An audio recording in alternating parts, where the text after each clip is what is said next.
vamos dar início aqui a uma nova série chamada A Nova Era Gnóstica. Esta série aqui vai entrar como um acréscimo, né, a aquele nosso estudo da Nova Ordem Mundial, que se estendeu um pouquinho com a série, foi dada continuidade com a série O Novo Império, né? E agora a gente vai entrar com esse elemento novo, que é a Nova Era Gnóstica. Por que Nova Era Gnóstica? Porque a gente entende que, de certa maneira, está havendo,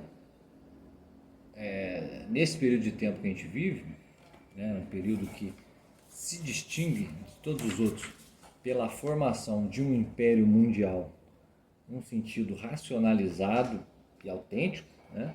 Enquanto os impérios mundiais do passado, eles iam se estendendo meio que movido por paixões, vamos dizer, de certos indivíduos, de certos grupos, né? Não que paixões também não estejam no núcleo, né, como parte integrante aí dos interesses de quem promove essa tentativa de unificação da humanidade através de um governo único. Mas que há um elemento aqui diferente, um elemento de concepção de mundo, de ordem intelectual, de mudança de paradigma, que difere, não em grau, mas em natureza, né, dos antigos imperialismos. Nós falamos um pouco disso, tanto no primeiro, a introdução à Nova Ordem Mundial, que a gente apresentou ali a ideia dos grupos que podem estar por detrás disso, tanto na questão do Novo Império, onde a gente falou sobre o papel vamos dizer, da jurisprudência ou do direito, né, e da mudança de parâmetros aí na ordem do pensamento humano em relação a essa mudança. E agora a gente vai falar sobre o ponto de vista, vamos dizer, de como o homem enxerga a realidade, certo? E por que nós escolhemos este nome, Nova Era Gnóstica? A gente sabe que existe um movimento de Nova Era, que ele é bastante amplo, mas é facilmente identificável aí em alguns aspectos, em outros não, né? Então a gente fundiu aí este conceito de Nova Era com a ideia da gnose, certo? O fato é que a palavra gnose, embora seja utilizada à torto e à direito hoje em dia para, né, identificar uma vasta série de fenômenos, a palavra gnose ela é de origem escriturística, ou seja, a Bíblia, né, quando da sua tradução do Velho Testamento, depois da própria escrita do Novo Testamento, foi, né, escrita em linguajar grego, né, em língua grega. E, obviamente, alguns termos ali de origem hebraica encontraram na língua grega algum termo similar, né? Um deles foi gnose. E gnose foi utilizada essa palavra grega para traduzir certas palavras hebraicas ali que indicavam assim, um certo conhecimento dos mistérios divinos, vamos dizer assim. Então, em primeiro lugar, a palavra gnose ela se refere à escritura judaico-cristã, certo? Mas, se você analisar o conteúdo da fé cristã, você vai perceber que ela coincide com o verdadeiro significado da gnose, certo? Que é o conhecimento profundo, perfeito, né, dos mistérios divinos. Então, quando você usa a palavra gnose, hoje em dia, de uma forma depreciativa, saiba, a palavra gnose, antes de tudo, ela se refere à fé. Em termos do Novo Testamento, à fé. Em termos do Velho Testamento, ao conhecimento dos mistérios divinos. E o que é a fé, senão um aprofundamento e a posse, vamos dizer, de forma integral dos conhecimentos divinos, certo? Então, isso quer dizer que existe sim um caminho legítimo de gnose. Não é que gnose é um negócio ruim, né? Gnose é o mesmo que dizer cristianismo. Porque o cristianismo é o caminho da gnose, o caminho perfeito da gnose. Por quê? Porque ele oferece o conhecimento do verbo divino, que é o próprio conhecimento, a própria fonte do conhecimento, ou seja, a possibilidade do conhecimento, certo? E por ele ser o conhecimento encarnado, o verbo divino encarnado, é ele que dá esse conhecimento ao homem, essa gnose. E o cristianismo é um movimento, vamos dizer, nesse sentido, gnóstico, mas no sentido positivo da palavra. Certo? Então, tratar a gnose como uma categoria herética ou absolutamente herética é um erro histórico. E nós vamos ver um pouquinho adiante o porquê disso. Então, nós temos que distinguir a verdadeira gnose de seus desvios posteriores, ou seja, de tudo aquilo que a gente chama de gnóstico, né, ou de gnose, de forma pejorativa, nós temos que encontrar o valor positivo deste termo. E o valor positivo desse termo, a gente acredita que se refere ao elemento cristão, à via cristã.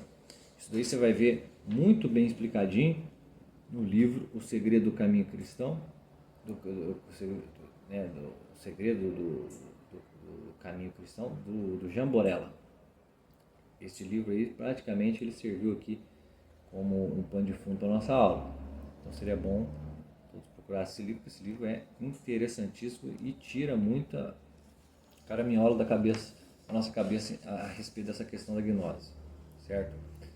Bom, o fato é que, em termos de pressupostos históricos, a gnose ela deve ser considerada como primariamente judaica, ou seja, embora seja um termo grego, né, a questão de um conhecimento dos mistérios divinos aparece, né, não só no judaísmo, né, aparece em todos os campos, vamos dizer, das religiosidades da humanidade ao longo da história. Mas no judaísmo parece que ali está explicitamente uma indicação de um conhecimento profundo das leis divinas a partir da revelação aos profetas, certo? E ali é onde o homem encontra, né, de forma primária, vamos dizer assim, uma referência a esse conhecimento nobre, né, que todo ser humano almeja. Mas isto está principalmente na religião cristã, na fé cristã. Porque se gnose designa um conhecimento profundo e interior dos mistérios divinos, né, o cristianismo com a fé, né, e a palavra gnose espalhada ali no Novo Testamento, em Paulo, etc, etc, está mostrando, ó, existe algo que o homem deve conhecer e amar, certo? Como nos judeus ali, existem mistérios que o homem deve conhecer, se ele obedecer, né, aquilo que foi mandado por Deus, certo? Então há uma ligação intrínseca entre o desejo de conhecimento do divino, né, primariamente no mundo judaico e principalmente no mundo cristão. Embora esse elemento esteja espalhado, como a gente diz, pela humanidade enquanto tal, em todos os tempos, em todas as épocas. Você vê que em Platão há ali o uso da palavra gnose como uma terminologia metafísica, né? Que seria o conhecimento puro e especulativo, né? Está muito além da episteme e da prática, né? O conhecimento prático, o conhecimento científico ou particularizado, mas um conhecimento de ordem abstrata, de ordem das ideias, né? Um conhecimento para além do mundo físico. Ali no Platão tem isso, mas essa gnose que o Platão está falando é o quê? Está representando o quê? Está representando aquele anseio que o homem tem, aquela busca que o homem tem por algo que é realmente misterioso e transcendente. Mas na religião judaica e na religião cristã parece que não é uma busca humana, mas sim um encontro ou um vir, né, de Deus até o homem. É Deus que traz esse conhecimento para o homem, embute esse conhecimento no homem. né? Você pode perceber que no Novo Testamento há ali toda a exposição de uma doutrina completa de gnose. As palavras do Cristo, os atos dos apóstolos, as cartas, tudo está demonstrando que há sim uma doutrina, né, gnóstica no sentido do conhecimento divino perfeito, impondo, né, através dessa doutrina, vamos dizer assim, um significado mais elevado ao conhecimento, né, que é justamente aquilo que chamamos de gnose. Então, o termo, apesar de ter sido utilizado e vem sendo utilizado de forma pejorativa, aí principalmente no nosso tempo, ele não é totalmente pejorativo. Por quê? Porque a verdadeira significação desse termo está relacionada a esse conhecimento puro e perfeito de Deus, com a diferença de que no cristianismo e no judaísmo esse conhecimento vem de Deus, enquanto que nas outras culturas, e até mesmo em Platão, etc., é um conhecimento que o homem busca, é algo que o homem empreende, certo? Isso se tornou pejorativo na medida em que alguns estudiosos, né, do século XVIII, XIX, começam a estudar a questão das heresias dos primeiros tempos cristãos. Então, esses heresiólogos, vamos dizer assim, né, ou melhor, os estudiosos dos heresiólogos, né, estudando ali todos aqueles santo padres que estavam ali combatendo as heresias no início do cristianismo, porque havia ali muito debate, né, sobre questões terminológicas, questões doutrinais, etc, etc. Ainda não existia uma doutrina, mas ela estava sendo formada por base nessa discussão, né, da forma como era interpretada certos pontos essenciais da fé cristã. Então, existiam muitos elementos helenísticos no mundo ali onde o cristianismo apareceu. Então, obviamente, aquilo que os estudiosos identificaram como gnose ou gnosticismo em termos de heresia, na verdade, o que eles estavam querendo dizer é o seguinte: aqueles indivíduos que foram acusados de heresia naqueles primeiros tempos, eles estavam empreendendo uma busca de conhecimento por esforço próprio e não estavam recebendo, vamos dizer assim, né, as luzes da graça divina para poder interpretar aquilo que foi dito pelo Cristo, aquilo que os apóstolos estavam ensinando, aquilo que estava no Velho Testamento, etc, etc, etc.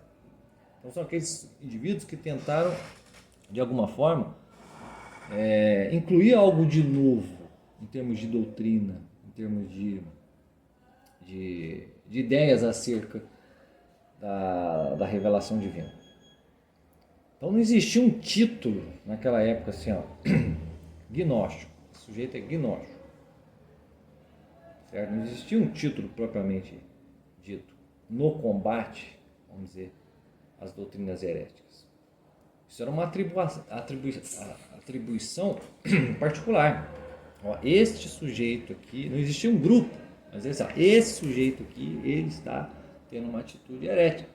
Ele está tentando empreender, né? Ele está tentando encontrar uma gnose, um conhecimento a partir do seu próprio esforço, está fugindo aqui da ortodoxia, daquilo que nos foi revelado. Então nós precisamos combater essa heresia, essa atitude. É um combate a atitudes, não a grupos. Claro que em torno do indivíduo às vezes formavam grupos, né? Grupos, né, bastante, vamos dizer, perigosos para a fé. Estavam tentando inserir elementos ali que poderiam ser perigosos para a fé. E eram combatidos. Né? Combatidos na esfera o quê? Na esfera intelectual, na esfera do discurso, na esfera da discussão. Então, o fato de, recentemente, no mundo moderno, os estudiosos dessas heresias, desses momentos de discussão, né, identificarem e utilizarem esse termo gnósticos, né, não quer dizer que existiam grupos específicos de atribuição intrínseca. Olha, nós somos os gnósticos contra, sei lá, tal posição da igreja, tal posição do Santo Padre. Não.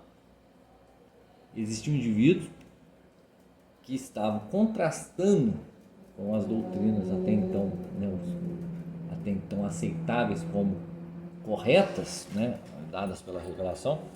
Esses indivíduos eram os heresiarcas e, por um motivo ou outro, foram considerados gnósticos, na medida em que eles tinham ali mais ou menos um elemento ali de conjunção, né? Entre essas várias doutrinas heréticas existiam pontos incomuns ali, certas constantes ali que foram atribuídos aí a esse título de gnóstico, né? Mas o movimento mesmo, gnosticismo, não, um gnosticismo enquanto movimento não existia. Isso daí é algo bastante recente, isso aí começa a acontecer na modernidade, após o século XVII. Certo? E são movimentos de natureza herética, né? Se, claro, surgem de dentro do contexto cristão. Se não, eles não podem ser considerados heréticos, embora o título gnóstico seja atribuído a eles. É por uma outra razão que eles são chamados gnósticos, e não porque eles estão cometendo heresias.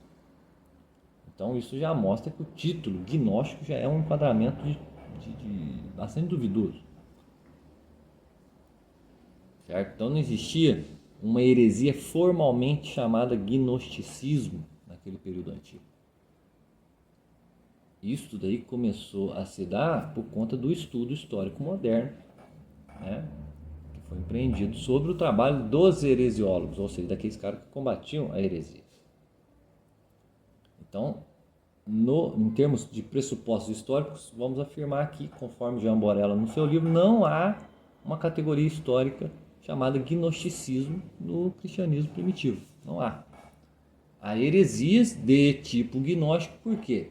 Porque eram homens que estavam procurando ali o conhecimento daquelas coisas reveladas, né, com um esforço pessoal, individual, vamos dizer, com seu próprio gênio, e estavam meio que desviando daquilo que a ortodoxia, vamos dizer, definia como a interpretação correta. Então, o significado real do termo, né, gnose, é um conhecimento por excelência, não um conhecimento qualquer. Certo? É um conhecimento, podemos dizer, sacrossanto, que o homem tem do princípio, que é Deus, princípio divino. Não é um conhecimento qualquer no sentido de uma especulação filosófica, não é um conhecimento qualquer no sentido de um conhecimento científico ou prático, mas sim no sentido cristão, quando é absorvido esse termo nas Escrituras, esse termo significa a realização plena da fé. O homem que se realiza na fé é o homem gnóstico. Certo? Então, gnóstico não é um membro de uma seita lá do passado, que depois veio resistindo e chegou aqui no futuro, etc. Não. Gnóstico é o cristão que atingiu um certo grau espiritual de excelência, o perfeito conhecimento de Cristo, a união com Cristo, ou seja, a santidade. Então, o gnóstico é o sujeito que atingiu a santidade. Por quê? Porque ele atingiu o conhecimento pleno de Deus, através de Cristo. Certo que nós não vamos começar a chamar o São Francisco de gnóstico Francisco. Nós vamos começar a chamar o Padre Pio o Santo Padre Pio de gnóstico, o Padre Pio gnóstico. Não é isso que nós estamos falando. Estamos falando que o termo gnose significa maximamente, embora seja um termo grego, etc., encontrado em Platão, etc., mas ele é um termo que se fixou, vamos dizer, no mundo cristão para significar o conhecimento perfeito de Deus, a realização da fé. Certo? E quem segue esse caminho é quem está empreendendo a busca pela união íntima com Cristo, que é o gnóstico, é o sujeito que busca esse conhecimento profundo.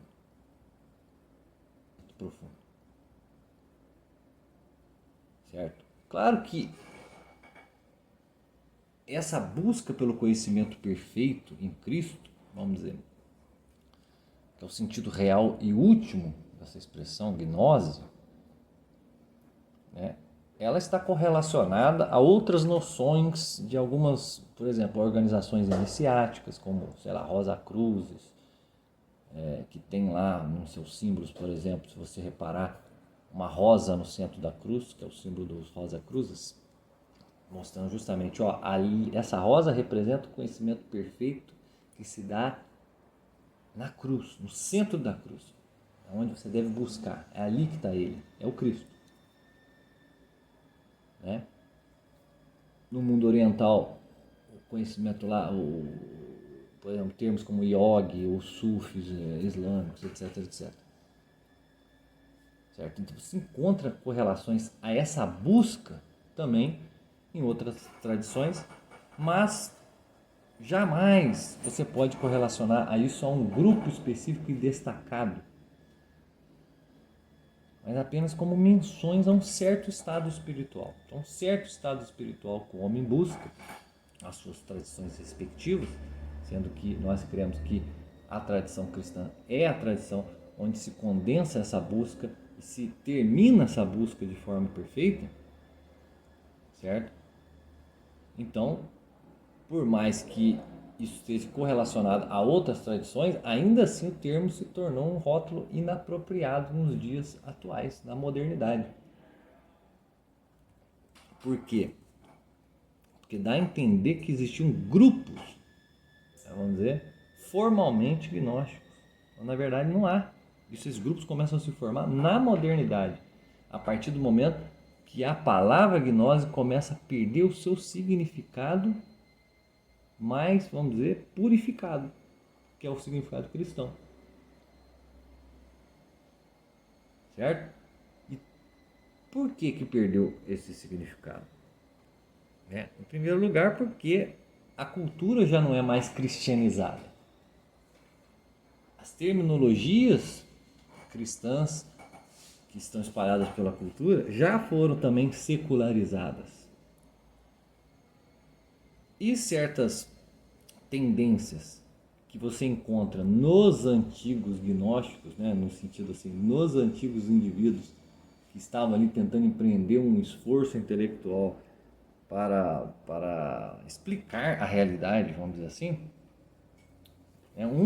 uma certa atitude que esses homens tinham, elas começam a pipocar na modernidade de forma tal que eles encontraram no termo gnose, o gnóstico, uma contraposição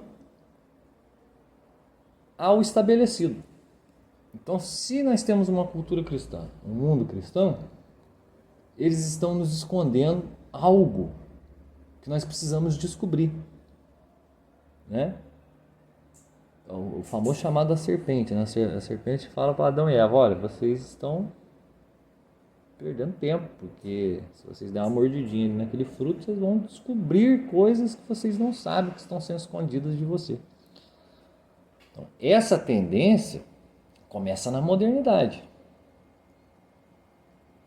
porque ela se baseia nos antigos esquemas de pensamento destes que ela própria chama de gnósticos.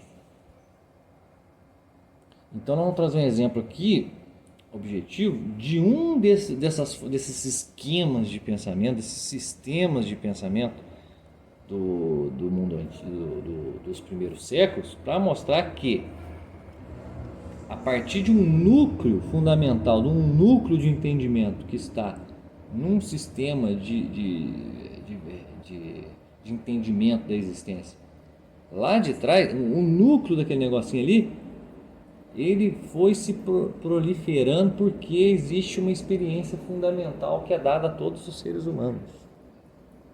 Existe um instinto humano por conhecer as coisas que faz com que, né, um desvio possa ser dado na ordem do conhecimento. Certo? Então, como exemplo, a gente pode usar talvez um dos maiores, que é o do Valentino e seu sistema da degradação. O que era o sistema da degradação? O Valentino foi um desses heréticos que foram combatidos aí pela igreja, pelos santos padres. Viveu no século II, provavelmente ali, ao que tudo indica, historicamente, no Egito. Né? O que ele dizia no seu sistema? Olha, ele tentou interpretar a ordem da existência conforme um sistema de degradação. E o que significa isso? Valentino dizia que Deus, perfeito, eterno, imutável, espiritual, no sentido último, ele deu origem não a todas as coisas, mas apenas às coisas espirituais. Deus criou certos tipos de entidades espirituais chamadas éons. Essas entidades, elas eram criadas, né, numa cadeia de pares. Esses pares chamavam-se gízeas, se não me engano. E estes pares iam dando origem a outros pares de seres espirituais, sempre inferiores a eles. Por quê? Porque eles vão se degradando conforme a reprodução.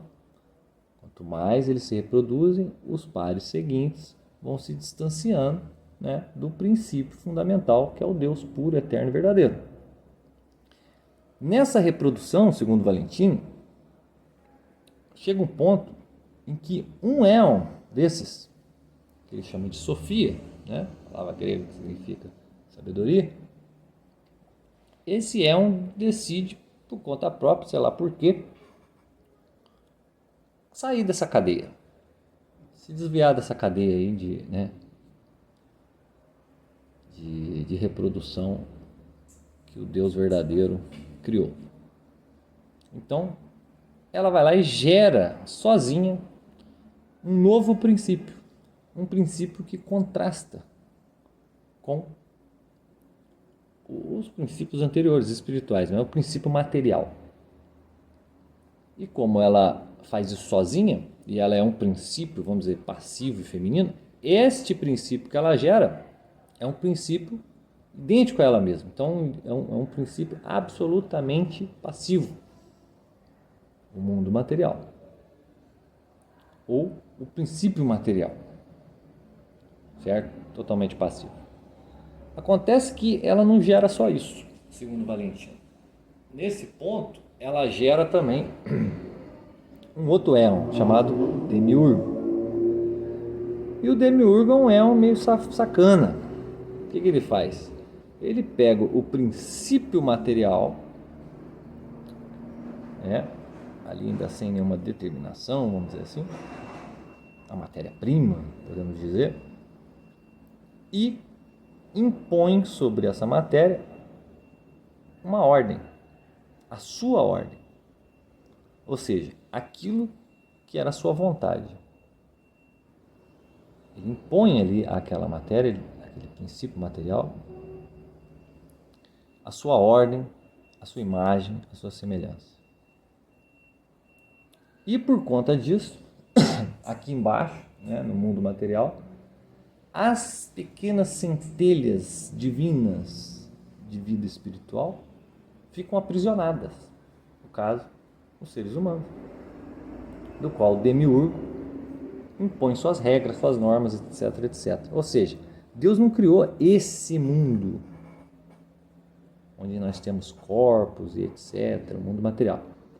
Mas quem criou foi esse falso Deus chamado Demiurgo, ou seja, um éon, uma criatura que se faz passar por Deus.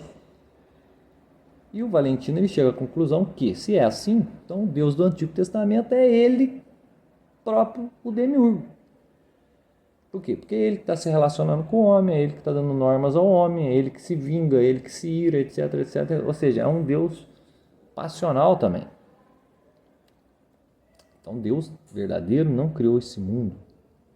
O Deus verdadeiro não quis que as coisas materiais existissem. Só as coisas espirituais idênticas a ele.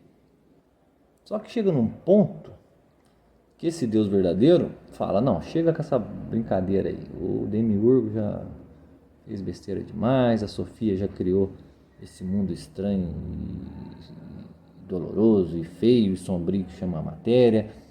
Então, olha só,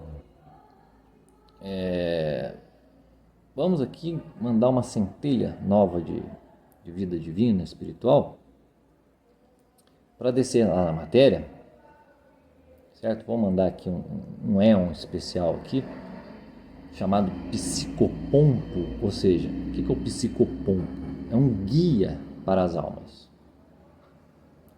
E esse psicopompo vai conduzir essas almas que estão presas na matéria, se confundindo a matéria, de volta para mim, até esvaziar por completo esse mundo material terrível que foi criado pela Sofia e ordenado pelo Demiurgo.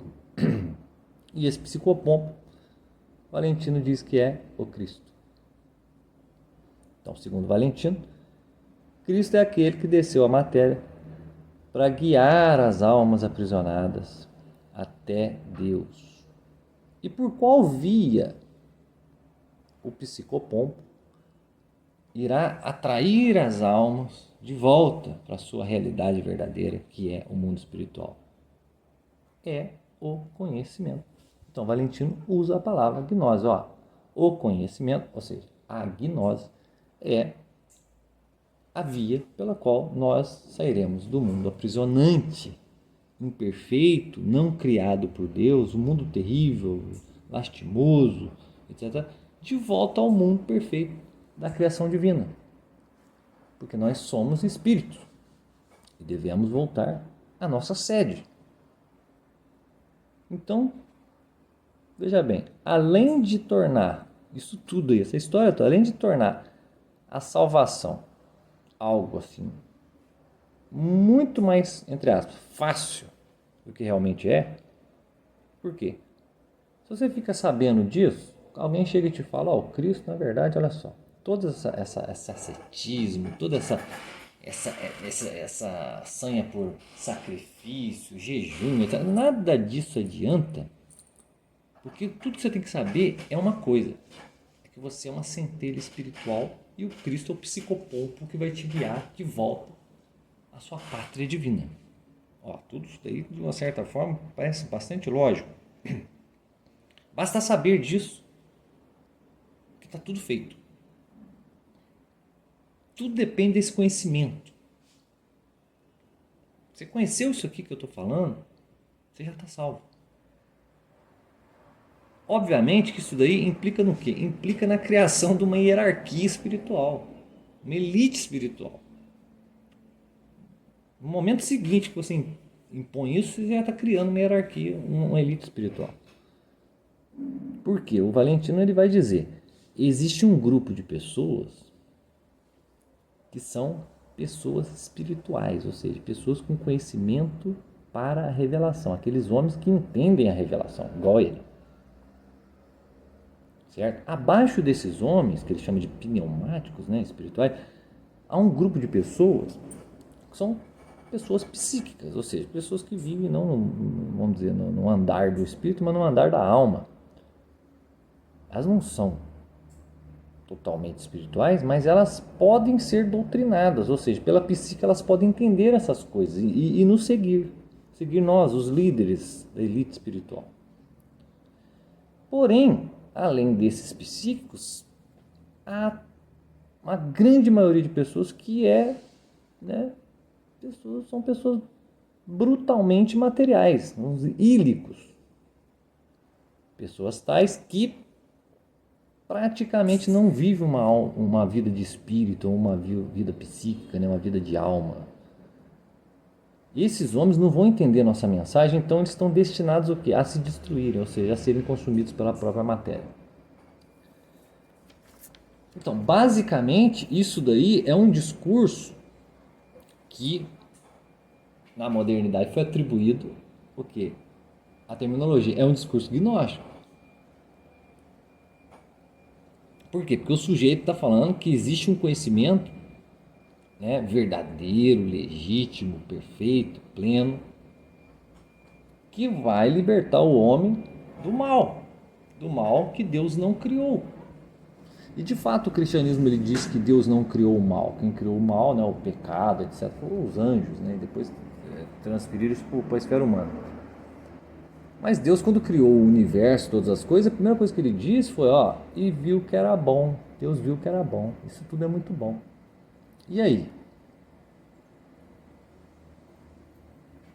Claro que imediatamente, né, a tal discurso, vamos dizer, da ordem das coisas, né, da origem de tudo, vieram as reações. Santo Irineu de Lyon, né, que para combater esse tipo de coisa ele utilizou, né, deu uma ênfase grande à sucessão apostólica, ou seja, ó, nós temos que seguir a tradição dos apóstolos. São eles que sabem, não é o Valentino. O Valentino não estava ali ouvindo da boca do Cristo, tocando no Cristo, vivendo com Cristo. Então a nossa fonte de legitimação verdadeira da gnose tem que ser, né, algo atribuído a essa sucessão apostólica. É dali que tem que vir aquilo que nós chamamos de gnose, e não do que o Valentino falou.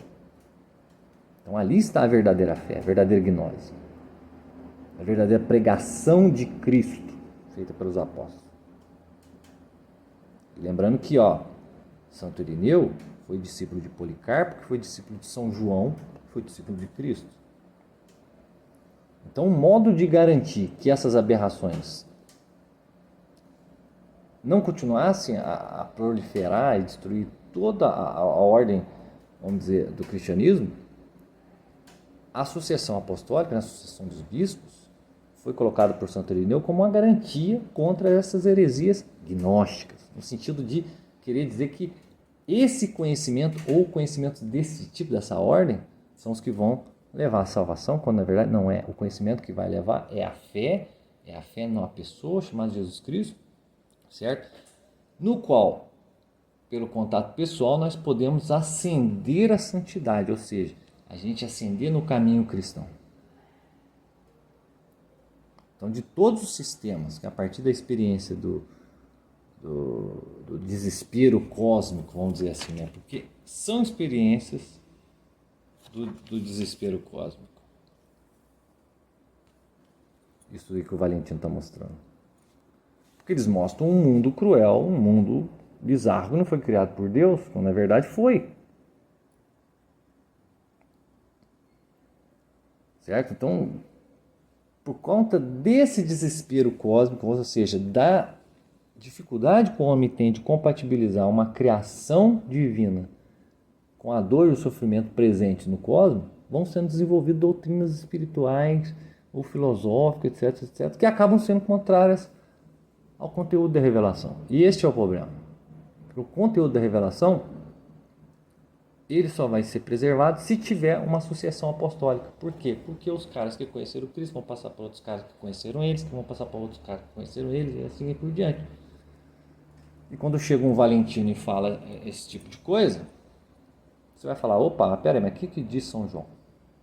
O que disse o outro? O que disse o outro? Você vai falar, não, vou ficar com esse. Esse tem uma linha de sucessão do conhecimento, da gnose. E não o Valentino. O Valentino está vindo com uma coisa nova. Ele está tentando empreender algo novo, algo parte dele mesmo, não parte do Cristo. A gnose não vem do Cristo, mas vem do próprio Valentino. Então eu não quero. Então, a partir disso, é que é estabelecida a regula fide, vamos dizer assim, a regra de fé, o cânon da fé, que diz: Deus criou o mundo, mas o mal vem do pecado espiritual de anjos e homens. A matéria é boa, o pecado vem do espírito, e não o contrário. Então, todo o cânon das escrituras, o que ele fazia? Impedia que certos livros estranhos, que tinham esse conteúdo dissonante, né, impedia que eles fossem inseridos no conjunto das escrituras sagradas. Né? Por isso que tem todo esse clamor aí pelos evangelhos gnósticos, etc, etc. Ah, foram tirados da Bíblia, ou foram escondidos pela igreja. Mas parte disso. Parte desta reação de Santo Irineu de Lyon, que afirmou a sucessão dos bispos como uma garantia contra as heresias gnósticas, heresias desse tipo, estabeleceram a regula fidei, né, e a partir daí os cânon das escrituras. Mas tudo isso daí está baseado em algo que a gente acabou de falar minutos atrás. Está baseado esta gnose do qual esta gnose do qual nós estamos querendo alertar no sentido da nova era gnóstica, nós estamos falando, essa gnose falsa, né, que se baseia sim numa tendência universal do ser humano de buscar um conhecimento misterioso e profundo, que no cristianismo é revelado de forma completa na pessoa do Cristo. Esse gnosticismo, ele é uma experiência humana e universal. A experiência de estar desesperado por uma explicação do porquê que, se Deus é bom e criou todas as coisas e me fez e eu estou aqui, por que ainda eu sofro? Por que o mundo é mau? Por que o mundo tem injustiças? Por que o mundo é terrível sob certos aspectos? Então, isto daí, esse elemento de desespero da pessoa humana, ele engendrou diversas filosofias religiosas que foram parasitando dentro do cristianismo desde a sua origem. Dentro e fora, né? Certo? Então esse gnosticismo, ele no início ali, pelo menos, não era uma doutrina específica, né? Existe só uma doutrina aqui chamada gnosticismo, um grupo que a defende, etc, etc. Não, era uma espécie de experiência humana desse desespero diante da dor, do sofrimento que estão presentes no cosmos.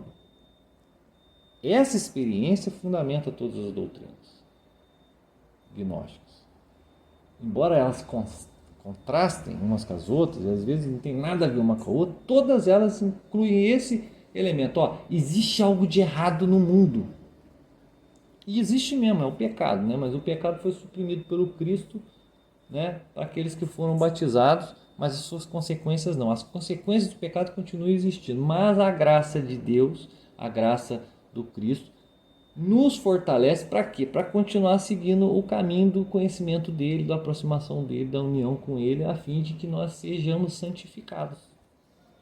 Isso daí suprime o desespero. Por quê? Porque embute o elemento da esperança através da caridade. Então, pelo conhecimento, que é a fé, pela caridade, que é o amor a esse objeto de fé, e a esperança que é infundida através dessas duas coisas, nos tira do desespero de falar: o mundo é mau, o mundo foi criado por um demiurgo, o mundo precisa ser corrigido, um governo mundial tem que ser criado, o comunismo é o ápice da igualdade no mundo, o capitalismo ou o liberalismo é a melhor dos sistemas, e isso e aquilo, o mundo tem que melhorar, blá, blá, blá. Toda essa tendência a tentar fugir dessa experiência de desespero através de um conhecimento, mas de um conhecimento que não seja o verdadeiro conhecimento, a verdadeira gnose, certo? É nisso que a explicação gnóstica toda se baseia. Gnóstica nesse sentido negativo, nesse sentido que foi atribuído na modernidade a elementos lá dos primeiros séculos cristãos. Se baseia na contradição entre um Deus bom e perfeito e uma criação repleta de dor, repleta de maldade, crueldade. Como compatibilizar essas duas coisas? Valentino veio com o sistema de degradação. Mas nas ideologias modernas, o comunismo vem com outro sistema, que também é um sistema de degradação.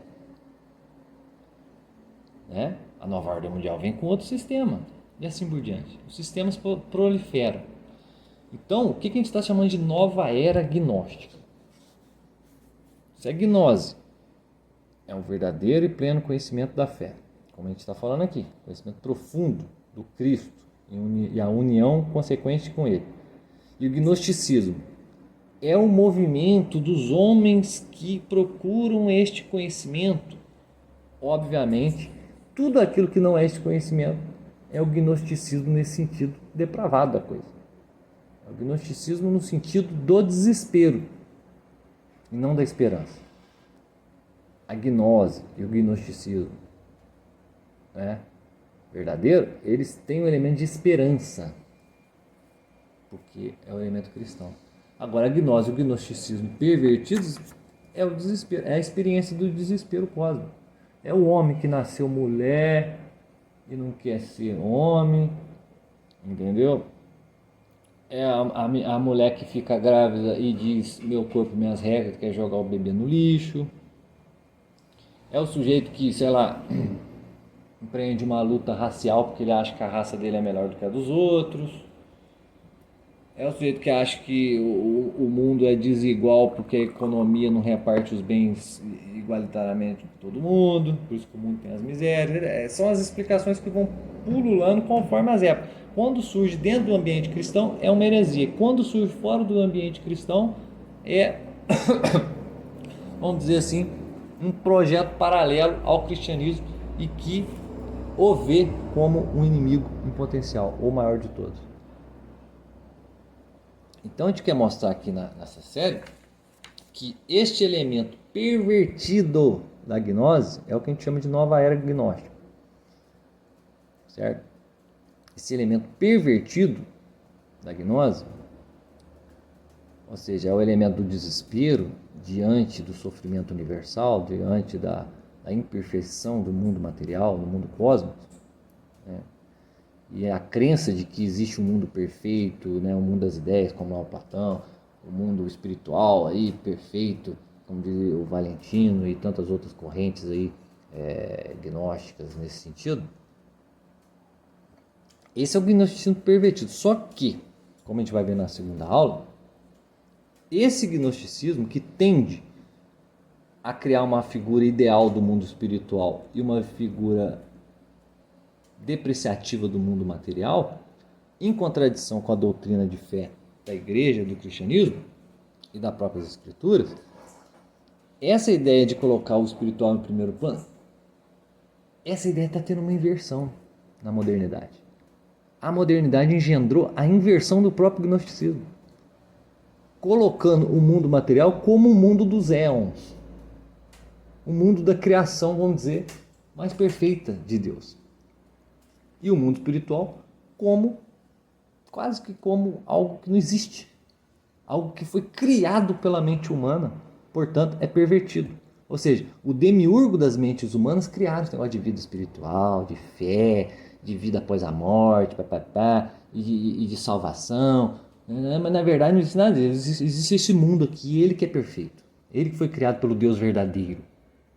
É ele o Deus verdadeiro. Então há uma inversão gnóstica. E é disso que nós vamos falar na segunda aula. Uma inversão deste pano de fundo do desespero cósmico do sujeito que diz: ah, não, o mundo é perfeito espiritualmente, mas materialmente ele é uma desgraça. Então nós temos que nos livrar da matéria e acender o mundo das formas, o mundo dos espíritos e etc. Mas está tendo uma inversão, até mesmo desse parâmetro. E é isso que nós vamos ver na segunda aula. E depois, como complemento, espero eu, na terceira aula, nós vamos tentar fundamentar uma ideia de sociedade segundo esses critérios da falsa gnose, ou das falsas gnoses, da inversão gnóstica, ou seja, que é a inversão da própria falsidade do gnosticismo fora do ideal cristão, certo? De como a sociedade vai se montar, ou pelo menos, né, uma previsão que a gente tem de como ela vai se estabelecer a partir disso. A partir da gnose falsificada, dos movimentos gnósticos falsificados que foram criados aí na modernidade, surgidos na modernidade, e das presentes, vamos dizer, inversões da gnose nesse sentido mais tradicional aí da sua perversão, que é colocar em primeiro plano o mundo espiritual e abaixo dele o mundo material, como isso está sendo invertido. Como uma sociedade vai se estabelecer mediante esse estado de coisas, certo? Na próxima aula a gente vai falar sobre a inversão gnóstica e na terceira a gente vai tentar falar sobre uma espécie de sociedade criada a partir disso, a partir desse dilema, que é um dilema humano, certo? Um dilema talvez dos mais perigosos, né, para a existência humana, para a vida humana, para a realização humana, do indivíduo, da sociedade, do mundo quanto tal, certo?